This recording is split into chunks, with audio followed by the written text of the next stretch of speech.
மகாத்மா காந்தி சொல்றார், என்ன சொல்றாரு? தாய்மொழியில ஒருத்தன் படிக்கிற போது வளரக்கூடிய அறிவு நுட்பம் எல்லா சமயத்திலும் ஏற்படும் சொல்ல முடியாது அப்படிங்கிறார். அவர் ஒரு கடிதம் எழுதுறாரு. ஒரு கடிதம் எழுதும்போது குஜராத்தில எழுதுறார். அவர் ஒரு கடிதத்தை ஜெயிலில் இருக்கும்போது, சிறையில் இருக்கும்போது குஜராத்தில எழுதுறாரு. யாருக்கு? அவருடைய மனைவி கஸ்தூரிபாவுக்கு கடிதம் எழுதுறாரு ஜெயில இருந்து.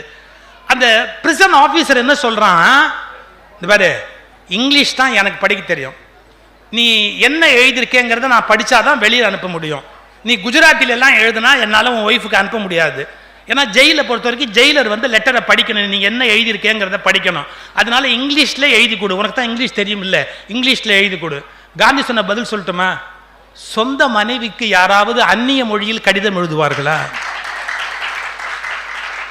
எவ்வளவு பெரிய வார்த்தை சார் அது, காந்தியோட வார்த்தை.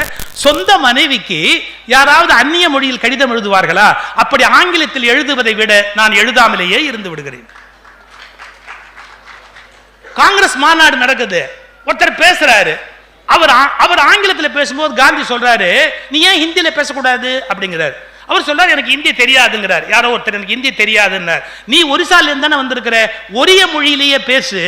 நீ ஒரிய மொழியில பேசுறத நேதாஜியை கூப்பிட்டு சொல்றார், உனக்கு ஒரிய மொழி தெரியும் இல்ல, அவ என்ன பேசுறான்னு மற்றவங்களுக்கு விளக்கி சொல்லு, புரியுதா?